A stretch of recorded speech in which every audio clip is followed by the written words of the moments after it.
Alright guys, magandang araw, panibagong vlog, panibagong video ang ihatid ko sa inyo. At ngayong araw na to guys, may dumating sa ating i-repair na rice cooker. So ayun guys, pero bago ang lahat guys, mag-i-intro muna tayo.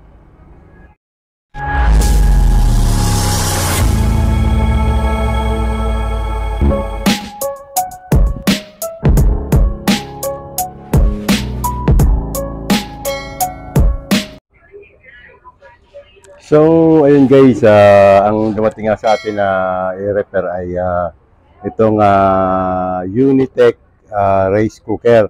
So guys, ang naging issue dito, sabi nga nagpagawa, bigla na lang daw nawala yung indicator, yung ilaw. Ito yung indicator niya. So, tinanong ko kung paano nangyari. Ang ginawa niya guys, lagi daw hilaw yung sinaing niya. Kung kaya, nilagyan niya ng kutsara. Nilagyan niya, siningitan niya ng kutsarang ganon hanggang sa naluto. Ang sistema, nasunog yung sinaing, bigla na lang namatay ang ilaw. So, i-check natin kung ano ang naging problema na yan.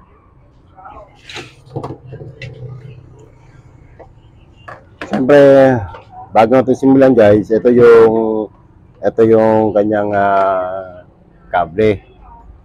Checkin muna natin kung gumagana. Siyempre, nakaset up tayo sa times 10. Ayun guys. So, yun, may continuity. Guys, buo yung ating cord.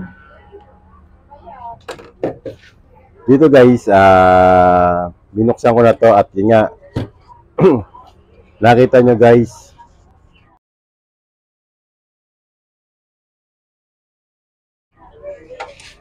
ang naging problema niya. Ito guys, hindi natin kailangan mag-tester. Kitang-kita naman natin yung naging problema niya. Itong thermal fuse o yung natawag na thermal switch. So guys, ito yung kanyang thermistor. So ang function nito guys, ang gamit ito guys, itong thermistor, ito yung nagme-maintain ng init ng ating rice cooker. So pag ito guys ang napunde, itong thermistor, pag yan ang napunde, pagka kumulo na yung inyong sinaing at tumaas na yan, wala na, lalamig na yung ating filament, ating heating element. Ito yung filament niya. Ito guys, ito yung terminal ng heating element o ng filament. So guys, napaka-importante nitong thermistor dahil ito yung nagme-maintain ng warm ng sinaing. So ito guys, yung thermal fuse, ito yung gamit naman ng thermal fuse. Ito itong nasunog na to. May nabili ako dito guys. Ito guys, bagong-bagong thermal fuse o thermal switch. So ito guys, ang thermal fuse natin, pag sumobra yung init niya, umabot ng 185 hanggang ang kaya lang niya 185 degrees Celsius.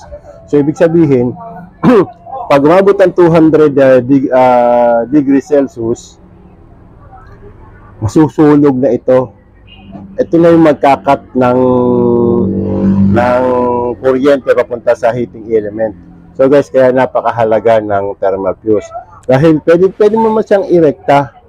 Pwede mo itong hindi gamitin. Ang problema guys, kailangan babantayan mo ang iyong sinaing. Dahil baka mamaya, umapoy na yung ating heating element. So wala na kasing ko-control nung init o nung kuryente. Okay guys, so napakahalaga ito. Ito yung magkakat. Iba ang thermal fuse, iba naman yung fuse na tinatawag. Itong thermal fuse para sa init ito guys.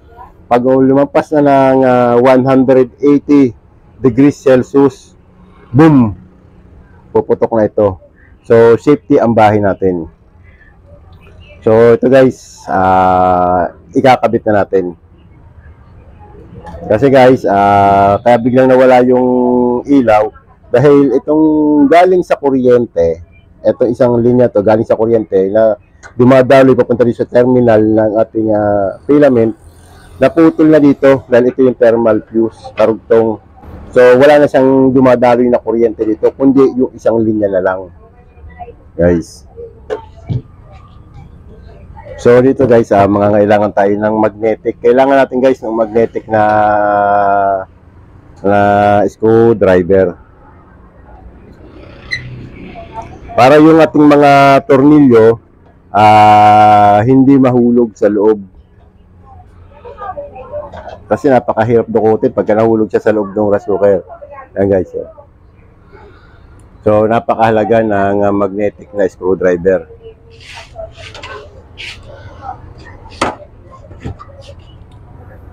Yung isang part ng yung isang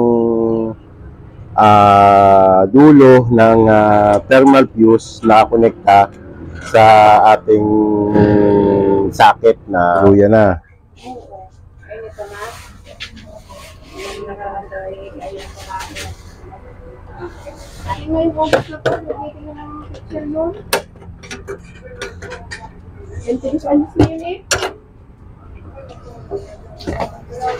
So, ayun nga guys, yari na ikabit natin. Madali lang naman gumawa ng rice cooker. Diba, ang bilis lang, naikabit na kaagad yung ating bagong thermal fuse. Ito guys, hindi ko nalagyan ng nitong mica, hindi ko nalagyan nito dahil malaki, makamataba yung ating thermal fuse. Hindi kakasat, wala tayong reserva nito. So, testingin natin guys. Eto na. Sigurado ako, garantisado ito, wag sana garantisabog.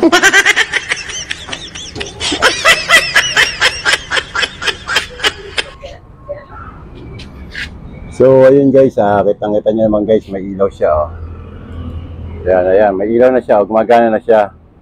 So, nilagyan ko siya ng kaunting tubig at saka ng kanyang kaldero. Ayan guys, yung nangyari sa kanya, bago nasunog pati yung sinaing, pati thermal fuse sumabog. Ayan guys, oh. Nagsitin si guys, oh. May ilaw na, gumagana na siya.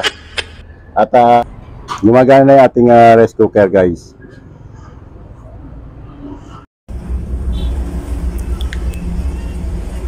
Alright, so ayun, natapos na yung ating ginawang rice cooker. Kaya eto, napagsaingan na kagad.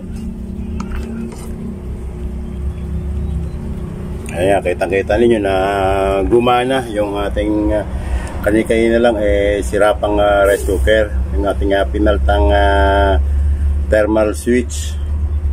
Ito guys, napakabilis, napakadali gawin ang sirang rice cooker. So, ayun guys, kung nagustuhan nyo ang content ng channel na to, please click the subscribe button at syempre hit the notification bell para lagi kayong mga update sa mga bago kong videos na i-upload. Kaya hanggang dito na lang, goodbye and syempre magandang hapon.